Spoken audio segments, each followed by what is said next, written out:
I don't know if my brain can do this. I never give 1 stars to books. I just don't. I think it's mean. Okay, we are 4 books into this, Miss Ma'am. Where is the reverse harem? What's up, my friends? Welcome or welcome back to my channel. My name's Tori if you're new, and today we're going through the 10 books that I read in November.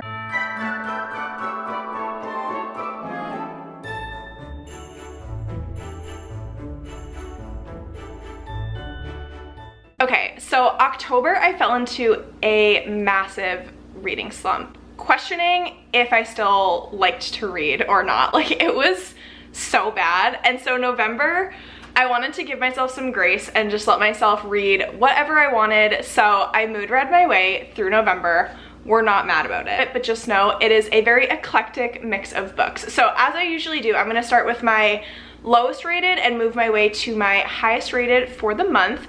We're gonna start with the books that I didn't give a rating to. Now, this doesn't mean that I didn't like them. It just means, like, I didn't want to make decisions.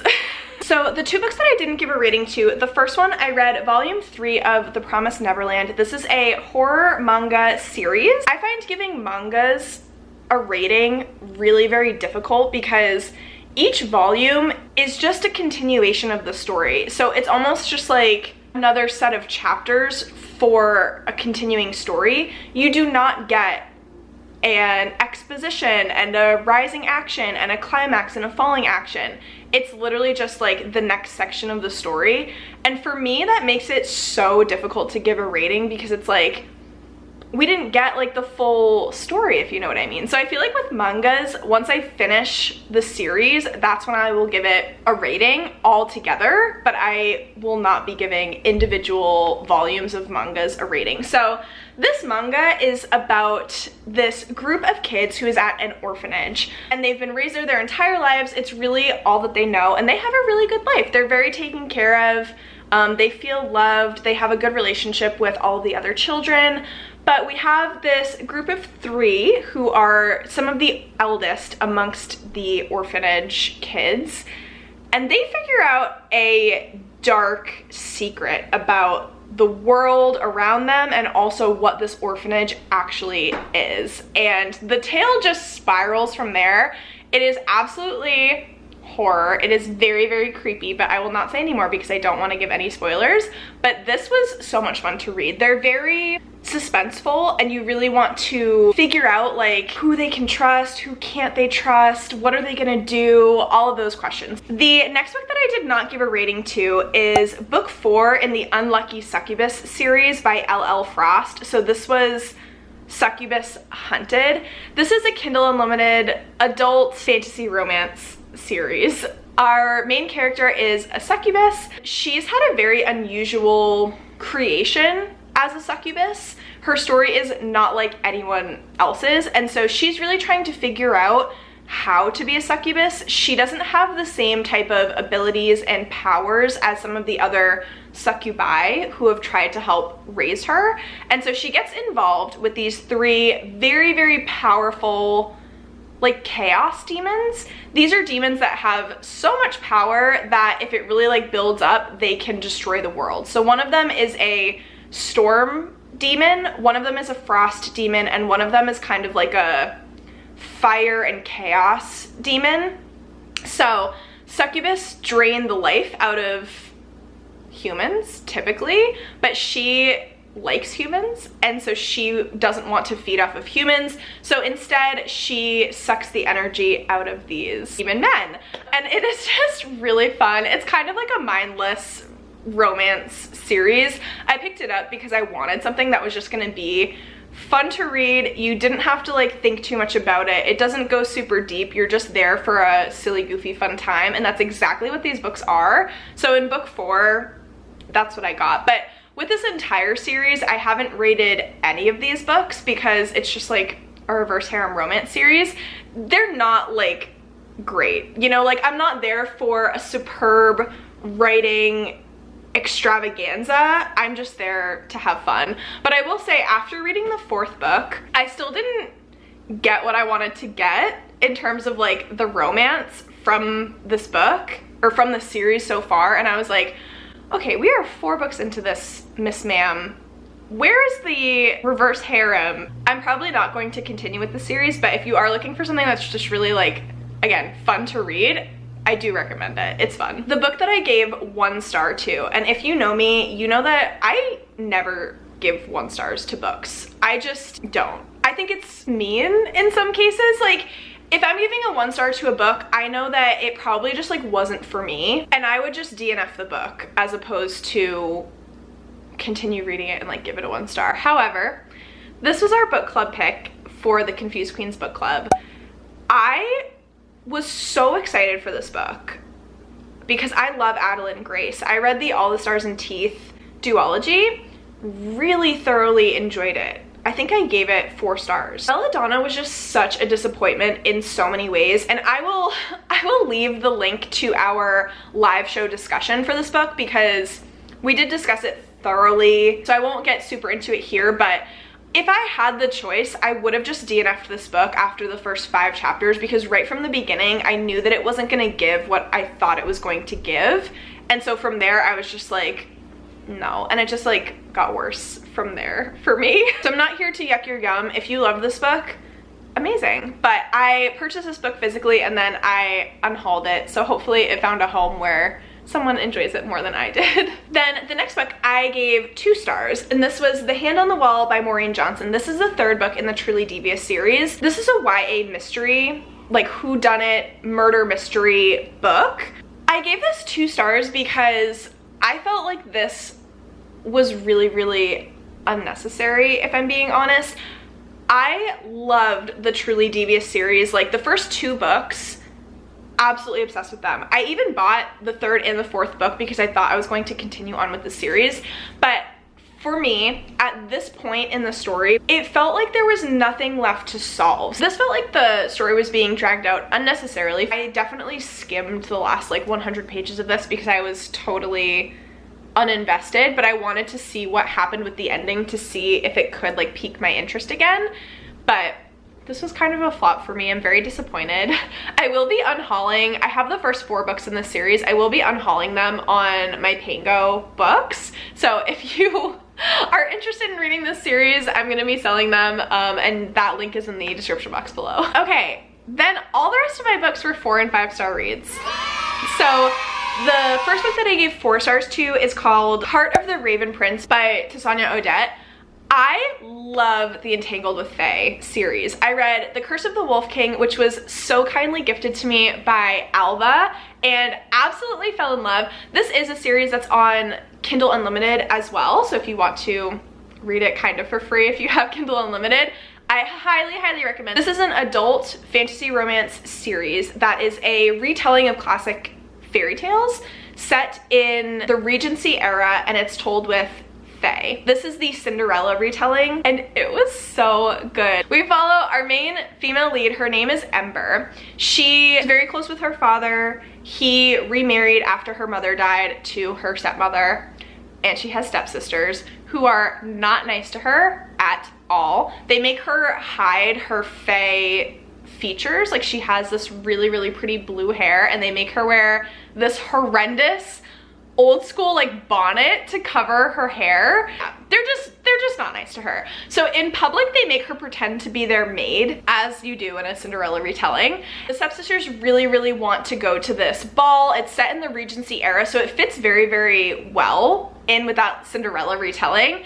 So they want to go to this ball. They are on the search for husbands. They've come out to society, but they have yet to find anyone who wants to marry them because they're atrocious. So they are dress finding. They take Ember with them, and she has to wait in the back alley of the dress shop when the Raven Prince, who everyone is trying to court, he is the most eligible bachelor, and he's kind of a playboy, and he has not the best reputation. She meets him in the alley, and he is so rude to her, and she's like, I didn't even want to see you. Like, I am just here waiting because my stepmom told me that I had to wait back here. I was not like hiding out for you.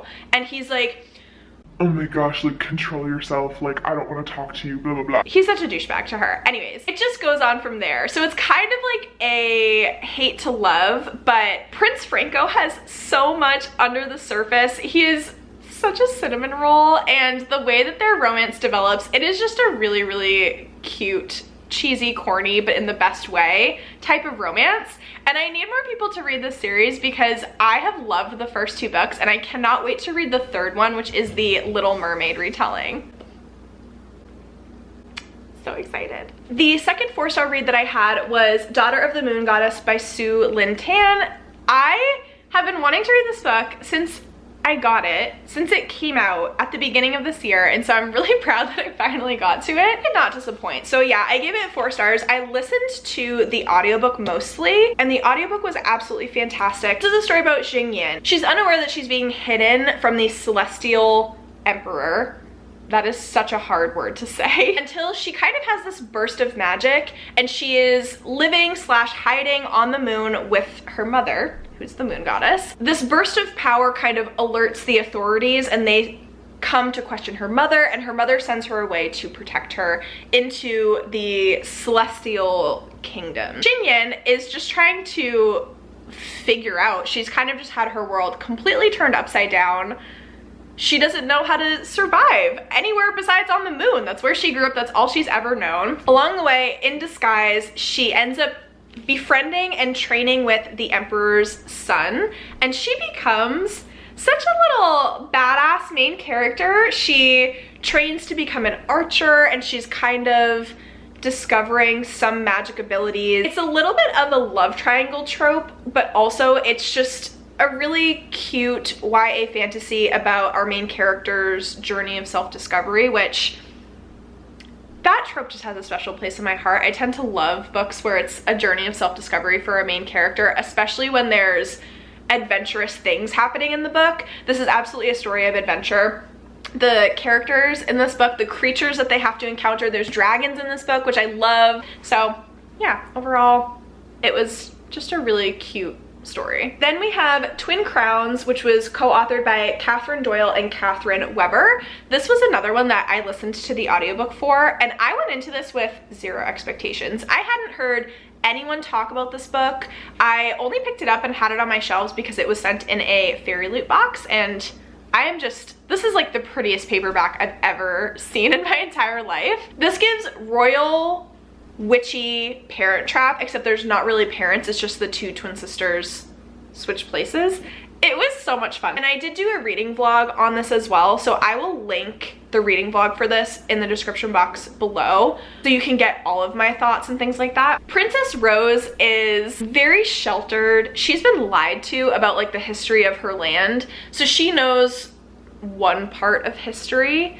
And then we have Wren Greenrock. She is technically another princess because she's the twin, but she was stolen at birth. She was raised amongst the witches, so that's all she knows. She knows the more true version of history, and she's a secret sister that no one knows about. She plots to usurp the princess in order to protect the witches of Ortha who raised her. I was laughing out loud at how just like funny some of these scenes were, especially in the beginning, and then as you move towards the end, it takes on a much more serious tone. And there is going to be a second book in this series. I haven't looked up when it's going to be released, but I will absolutely be picking up the second book in this series. The other thing I wanted to mention, some people compare Princess Rose to Taryn from the Folk of the Air series, like Taryn and Jude. I can see it, like I can kind of see it, but I hate Taryn. If there was one character that I absolutely hate in any of the books that I've read, Taryn is enemy number 1. Like I do not like her, and I liked Princess Rose. They have similarities in that they're very sheltered and they don't really have that adventurous or like badass streak in main characters that a lot of readers really love. She's just kind of like, what is happening with my life? Y'all kidnapped me and now I'm trying to figure out what in the heck Bob is even going on. But she comes full circle, like a little bit more full circle than Taryn does in the Folk of the Air series. So I just needed to throw that out there. Okay, then we're getting to my final 3 books, all of which were 5 stars. So the first 2 books that I gave 5 stars were the Bridge Kingdom duology. So we have The Bridge Kingdom and Traitor Queen by Daniel Jensen. I can't even describe how much I love these books.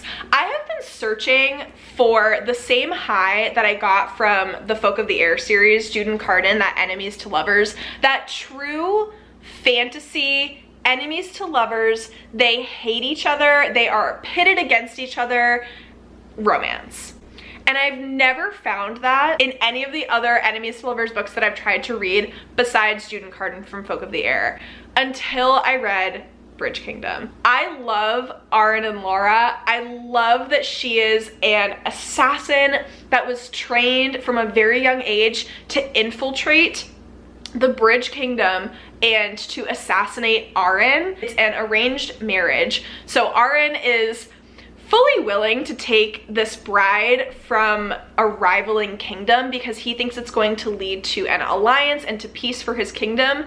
Little does he know that Laura has very different plans than he does. Absolutely incredible. Absolutely incredible. I'm not gonna say anything else about these two because I did film a vlog for Bridge Kingdom as well, and Traitor Queen, so I will leave those linked in the description box below if you want to watch me be absolutely feral over these books. I'm just gonna blubber about these books, so I'm gonna stop there, but like seriously so good. If you're looking for an enemies to lovers adult fantasy romance, exceptional. And then my last book that I'm gonna talk about for November was also a 5-star read, and that is Priory of the Orange Tree by Samantha Shannon. The way that this book was a religious experience for me, I can't even deal with it. And I read this book very, very slowly because I was very intimidated, okay? I wanted to challenge myself to read this book this year because this was my year where I was like, I am conquering my fear of high fantasy, big, chunky, scary books, because normally I would look at this book and just run the other way because it is so intimidating. And I had also heard that Priory of the Orange Tree has such a massive cast of characters along with being a high fantasy about dragons, and I was like, I don't know if my brain can do this. I want everyone in the world to read this book. It is one of the most incredible books I've ever read in my entire life. I would put this right up there with A Court of Silver Flames, absolutely life-changing. Empire of the Vampire, absolutely life-changing. Then we have Priory of the Orange Tree. I don't even know what to say about this book. So yes, I read this very slowly. I read 200 pages a week throughout November. I buddy read this with Alva and Belisa, and we had such a fun time. Like, the twists in this book. I love authors who are not afraid to just be ruthless with their characters and just absolutely put them through it. Like, as a reader, I hate it because you're so stressed the entire time, but also as a reader, I love it because you don't know what to expect, and like everyone is in danger constantly. And that's also why I love Sabaa Tahir as an author, because she does the same thing. She's so ruthless. Oh my gosh, the stress, the anxiety, the ending to this book, like everything just absolutely blew my mind, and I cannot wait for the prequel to come out next year. This is what helped me. Take a slower pace with the first 100 to 150 pages. There is a glossary of characters in the back. There's also a map in the front.